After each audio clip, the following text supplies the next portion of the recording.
Tribe concepts వారి కుంకుమాది తైలం స్వచ్ఛమైన కుంకుమ, హరిద్ర మరియు మంచిష్టాను కలిగి ఉన్న ఇది చురుకైన మరకలను తొలగించి మృదువైన చర్మాన్ని తెస్తుంది. కొనండి ది ట్రైబ్ కాన్సెప్ట్స్ వారి 24 క్యారెట్ కుంకుమాది తైలంను.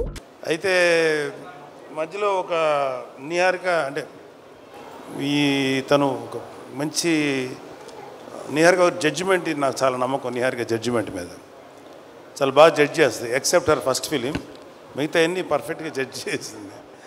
అది సినిమాలో యాక్టింగ్ కానీ లేకపోతే ఎస్పెషల్లీ ఈ ఓటీటీ ప్లాట్ఫామ్స్. సరే తనేమందంటే కొంచెం మరి ఆ కమర్షియల్ థింకింగ్ ఉంటుంది కదా. తనేమందంటే ఒక 2-3 నోన్ ఆర్టిస్టులతోటి, అందరూ న్యూ ఫేసెస్ కదా, నోన్ ఆర్టిస్టులతో చేస్తే బాగుంటుంది అని నిహారిక అంది. నాకేమనిపించిందంటే వాళ్ళు చెప్పినప్పుడు అందరూ కుర్రోళ్ళు ఫ్రెష్గా ఉన్నారు కదా, మళ్ళీ వీళ్ళ మధ్యలో ఒక నోన్ ఆర్టిస్ట్ ఏంటి ఏదో నాకు అనిపించింది. బట్ నిహారిక ఆర్గ్యుమెంట్ ప్రకారం చూసుకుంటే అది ప్రొడ్యూసర్గా అది రైటే. కానీ నేను ఒక సినిమా చూసే వ్యక్తిగా ఇలా కొత్త కుర్రోళ్ళతోటి ఫ్రెష్గా, అంతకుముందు వాళ్ళ మీద ఎటువంటి ఇమేజ్ లేకుండా,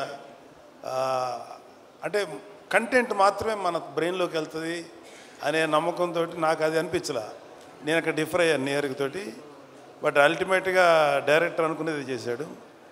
నేను ఇప్పుడు ఇందాక దిగి లోపలికి వచ్చే ముందు జనరల్గా నేను చుట్టుపక్కల యాంబియన్స్ ఏదో పెద్ద ఆలోచించను, కానీ అక్కడ ఈ పోస్టర్స్ 2 చూసిన తర్వాత చాలా బాగా అనిపించింది. నాకు చాలా ఫ్రెష్గా చాలా బాగుంది అనిపించింది. అంటే ఒక చిన్న నాస్టాలజీ ఫీలింగ్ ఏంటంటే, చిరంజీవి గారు మొదటి సినిమా పునాదిరాలు చేశారు. పునాదిరాలు చేసేటప్పుడు అన్నయ్య గారు అందరూ ఇంచుమించు ఒక 6-7 మంది కుర్రోళ్ళు అంటూ చేశారు. ఇంచుమించు ఇదే ఏజ్ గ్రూప్ ఉన్నవాళ్ళు అనమాట. అప్పుడు నేను చదువుకున్నాను.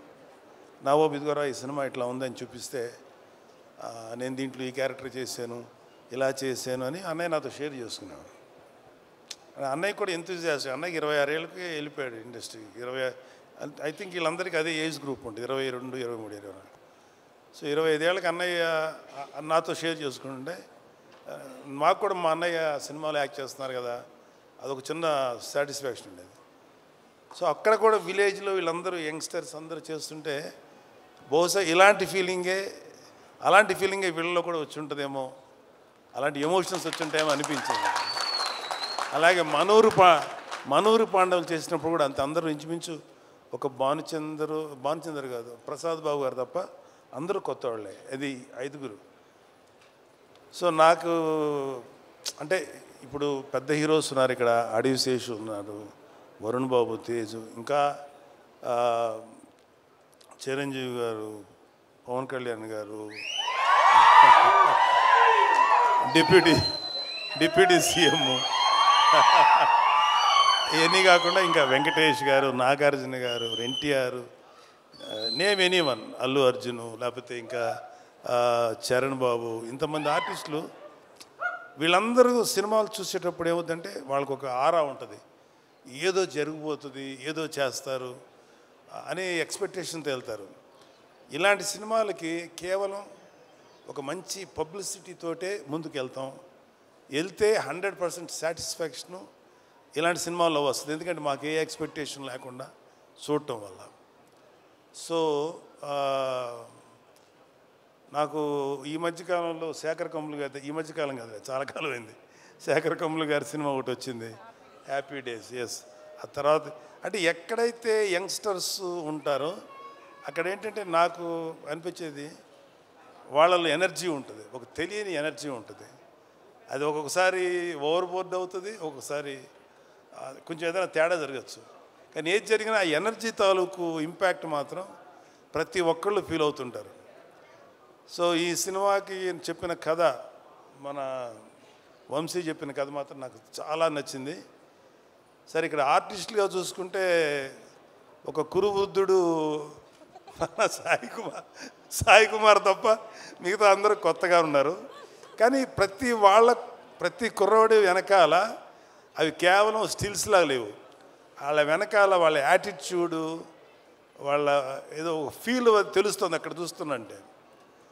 సో వీళ్ళల్లో ఆ కుర్రోడు అబ్బాయి పేరు ప్రసాద్ బెహ్రా, అబ్బాయిని కొంచెం టీవీలో చూసాం.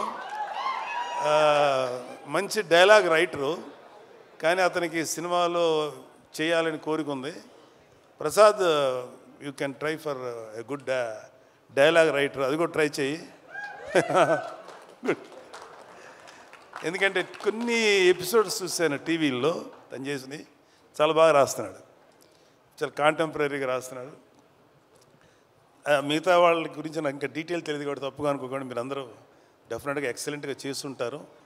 కాకపోతే ఈ సినిమాలో ఒక ఫినిషింగ్ టచ్ మాత్రం మీకు ఎక్కడో ఎవరినో ఒక ప్రముఖ నాయకుడిని చూసిన ఫీలింగ్ అయితే వస్తుంది. అతను అది ఇప్పుడు నాయకుడు కాదు, ఎలక్షన్స్కి ముందు యుద్ధం చేసినటువంటి ఒక నాయకుడు మీకు గుర్తొస్తారు. అంతవరకు చెప్పలేదు. Thank you. And I'm very happy and I'm proud of my daughter. Course మా అబ్బాయిని చూసి కూడా గర్వపడుతున్నది వేరే సంగతి. మా అబ్బాయినే కాదు, మా మేనల్లుడు, ఇంక్లూడింగ్ అక్కడ అడివిశేష్ ఉన్నాడు. అడివిశేష్ కళ్యాణబాబు గారిది పంజాలు యాక్ట్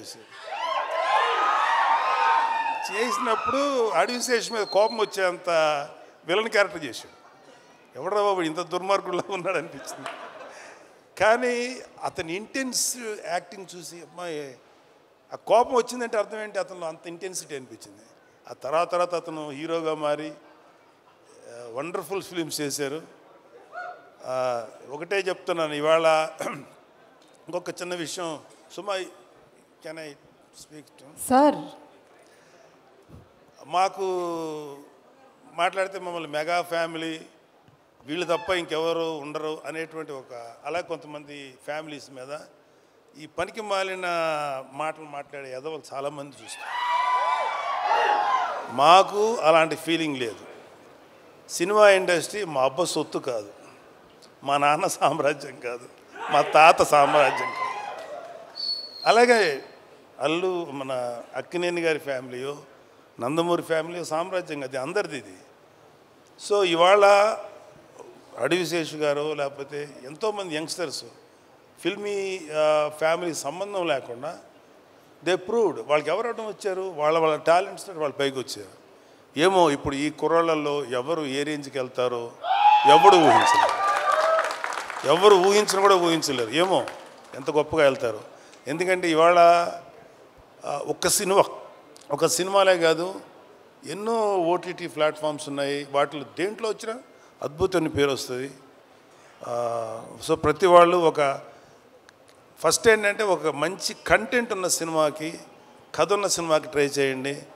అంతేగాని ఒక గుద్దితే ఆడెక్కడికో వెళ్ళిపోయి కొట్టేసుకొని మాట్లాడితే హీరోయిన్ కనపడగానే గబగబా డ్యాన్స్ చేసి ఇలాంటి కథలకు మాత్రం మీ యంగ్స్టర్స్ ఎవరు అట్రాక్ట్ అవ్వకండి. కంటెంట్ ఏంటో చూడండి. ఆ విషయంలో నాకు శేషు నచ్చుతాడు అండ్ వరుణ్ బాబు నచ్చుతాడు. ఈ మధ్యన మా తేజు నచ్చుతున్నాడు. విరూపాక్ష చేశాడు కాబట్టి చెప్తున్నాడు. అంటే అంతకుముందు మా తేజు కొంచెం కమర్షియల్గా వెళ్ళాడు, తర్వాత విరూపాక్ష నుంచి తన ట్రెండ్ మార్చేసుకున్నాడు. విరూపాక్ష అండ్ ఇంకొకటి ఏదో రిపబ్లిక్ ఇలాంటివి చేశాడు. సో ఒక వరుణ్కి నాకు ఒకసారి డిస్కషన్ వచ్చింది, ఎందుకురా నువ్వు కొంచెం కష్టమైన క్యారెక్టర్లు సెలెక్ట్ చేసుకుంటావు, చాలా కమర్షియల్ సినిమాలు చేయొచ్చు కదా అంటే, నాన్న ఒక 100 సినిమాలు రిలీజ్ అనుకున్నానా, అందులో ఒక 10 సినిమాలు కొంచెం డిఫికల్ట్గా అంటే కొత్తదనంగా ఉంటాయి. వాటిల్లో కనీసం ఒక 5 సినిమాలన్నా ఆడటానికి అవకాశం ఉంటుంది. 90 సినిమాలు రెగ్యులర్ కమర్షియల్ సినిమాలు ఉంటాయి.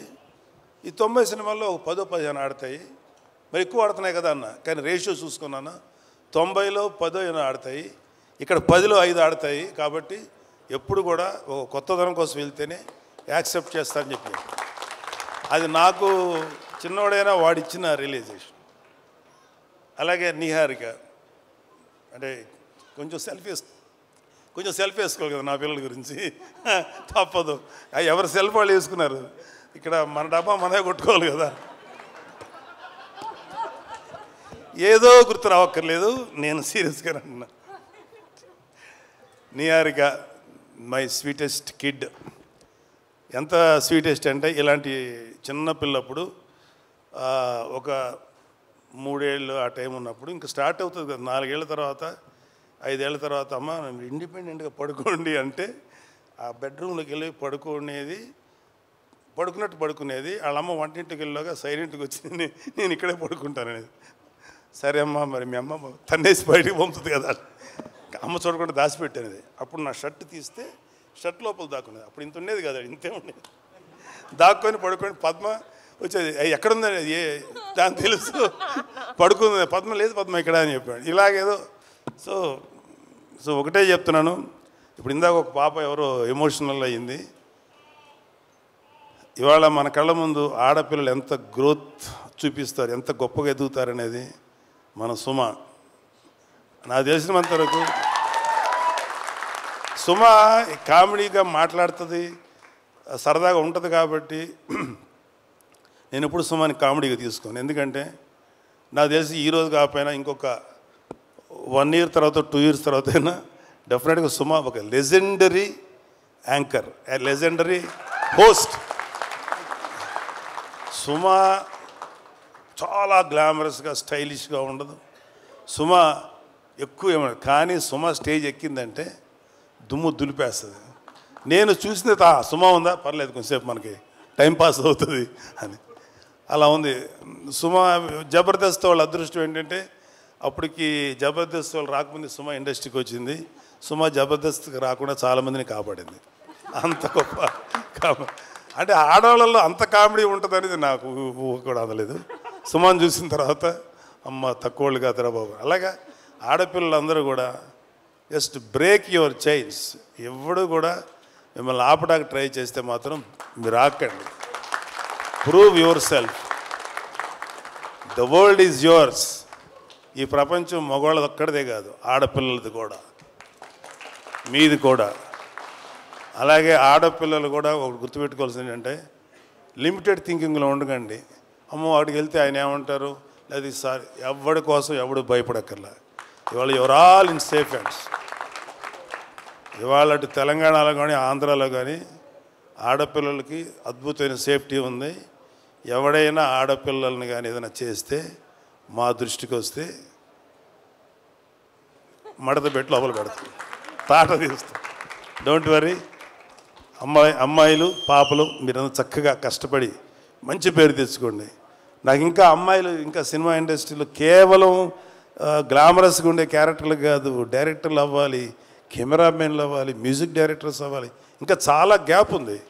ఇదిగో ఈ మగ బ్యాచ్ని అందరినీ కొంచెం డామినేట్ చేయండి మీరు కూడా వచ్చి. Thank you, all the best.